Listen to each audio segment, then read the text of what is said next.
प्रेम रोज। ये मार्च महीने के आगाज का एक सर्द दिन था। गांव के लोग अपने अपने कामों में मशगूल थे। सब मामूल के मुताबिक हो रहा था। वहाँ एक लड़की सर्दी में प्रेम रोज का गुलदस्ता लिए एक फार्म हाउस के बाहर खड़ी थी। उसे याद नहीं था कि वो कौन है और वो वहाँ क्यों खड़ी है। उसने दरवाजे पर दस्तक दी तो एक खातून बाहर आई और बोली, क्या काम है तुम्हें? क्या चाहिए? तुम कौन हो? वो बोली, मुझे याद नहीं है कुछ भी। आप मुझे अंदर आने देंगी? वो यकदम बोली, नहीं। इसी वक्त उसका शौहर वहाँ आ जाता है और पूछता है कि क्या हुआ। वो बोली कि ये लड़की अंदर आने को कह रही है। उसने उसे साइड में ले जाकर समझाया कि ये देखने में किसी अमीर के घर की बच्ची है। ज़रूर इसके वालिदैन इसे ढूंढ रहे होंगे और मिलने पर वो भारी रकम भी देंगे। चुप करके इसे अंदर ले जाओ। उस औरत ने ऐसा ही किया। उसे खाना खिलाया और उसका ख्याल रखा। फिर हफ्ते बाद जब उसकी तलाश में कोई ना आया तो उसने घर के सारे काम उससे करवाने शुरू कर दिए, पर उसने कभी भी शिकायत ना की और खुशी खुशी सारे काम करती रही। उसे गायों को चराना बहुत पसंद था। वो बड़ी खुशी से उन्हें नहलाती।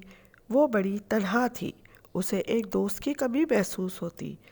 एक रोज़ उसका मुंह बोला भाई उसके पास आया और बोला कि मेरे ख्याल से तुम्हारा भाई गांव में है। प्रेम बोली, मेरा कोई भाई नहीं है। लड़का बोला कि वो भी तुम्हारी तरह याददाश्त खो गया है। वो बैसाखी पर लड़खड़ा रहा है। हमने उसे अभी देखा है। क्या? वो बेचारा लड़का कहाँ रह रहा है? तुमने उसे कहाँ देखा? वो पुराने से शेड में है जो जंगल के रास्ते में आता है। मैं बस इतना ही जानता हूँ, ज़्यादा सवाल मुझसे मत करो। वो ये कहकर चला गया। प्रेम को उस लड़के की फिक्र लाहक हुई। वो उसके पास गई और बोली, आदाब। लोग मुझे प्रेम रोज कहते हैं। लड़का बोला, वो मुझे बीमार लड़का कहते हैं। प्रेम बोली, मैं थोड़ा भूसा लाई हूँ तुम्हारा बिस्तर बनाने के लिए और एक कंबल भी। लड़का बोला, तुम इतनी रहम दिल लड़की हो। मैं जानती हूँ तन्हाई और बेचारगी को। हम एक जैसे ही हैं। क्यों ना हम बहन भाई बन जाएं। बिल्कुल ऐसा ही है। प्रेम रोज हर रोज उसके लिए अपने हिस्से के खाने से बचाकर उसको देती। एक रोज लड़के का रंग पीला पड़ना शुरू हो गया। प्रेम बोली, काश मैं तुम्हारे लिए दवाई ला सकती। लड़का बोला, मुझे दवाई नहीं, केक से शिफा मिल सकती है। क्या केक? हाँ, मैं जानता हूँ ये अहम काला डिमांड है, पर मुझे अंदर ही अंदर लगता है कि इससे ही मैं सेहतयाब हो सकता हूँ। प्रेम रोज ने फैसला कर लिया कि वो किसी तरह भी केक लेकर जाएगी। वो घर गई। एक दिन औरत केक बना रही थी कि प्रेम बोली कि आप थोड़ा सा केक बीमार लड़के के लिए देंगी? वो बोली, पहले तो मुझे तुम्हें रखना पड़ रहा है और अब तुम उस लड़के के लिए कह रही हो।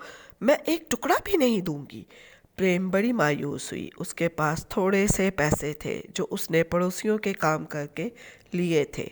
उसने उन्हें गिना, जो कि 6 पैनी थे। उसने उससे केक खरीदने का अहद किया। वो पैसे अपने पास रख लिए कि उस औरत ने आवाज़ लगाई, प्रेम, तुम्हारे पास 6 पैनी है, वो मुझे दो। मैं ये सॉस खरीदना चाहती हूँ। प्रेम बोली, नहीं, ये तो मैंने उस बीमार लड़के के लिए केक खरीदना है। हर वक्त उस लड़के की पड़ी रहती है।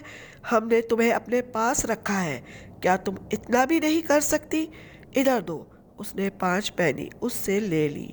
अब उसके पास 1 पैनी रह गई, जिससे केक तो नहीं, बंद ज़रूर आ सकता था। यकीनन वो बंद भी केक जैसा ही होता है। अचानक उसका मुंह बोला भाई उससे वो पैनी छीन लेता है कि मैंने कैंडी लेनी है। वो काफ़ी रोती रही कि उसे एक आवाज़ आई तो उधर इधर देखा तो उसे एक परी नज़र आई जो उसे फूलों के गुलदस्ते पर बैठी थी। उसे देखकर वो हैरान हुई। परी बोली कि तुम मेरे साथ चलो एक महल में जहाँ हर तरह की आसाइशें हैं, या फिर केक ले लो बीमार लड़के के लिए, या फिर उन्हीं लोगों में रहो जिन्होंने तुम्हें पनाह दी है। अब ये तुम्हारा फैसला होगा। बोलो, प्रेम बोली कि इन सब चीज़ों का शुक्रिया जो तुमने मुझे बताई है, पर मैं कैसे उनसे लुत्फ़ अंदोज़ हो सकूंगी जबकि मेरा भाई बीमार पड़ा है। मैं केक का टुकड़ा चाहूँगी। यकदम बहुत सी परियां आईं और केक बनाया और उसे दिया। वो केक लेकर उस लड़के के पास गई और उसने वो केक खाया। साथ साथ प्रेम ने अपनी सारी दास्तान सुनाई कि यकदम रोशनी चमकी और वो लड़का शहजादा बन गया। उसे सब याद आ गया। फिर उसने प्रेम को भी असली हालत में ले आया। फिर वो अपने माँ बाप से मिले। उन्होंने बताया कि ये तुम्हारा इम्तिहान था बच्चों, जिसमें तुम पूरे उतरे।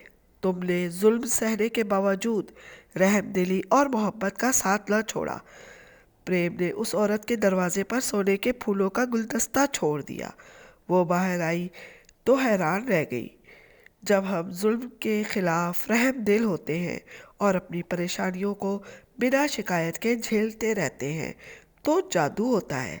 हमारी ज़िंदगी मोहब्बत और खुशहाली से भर जाती है।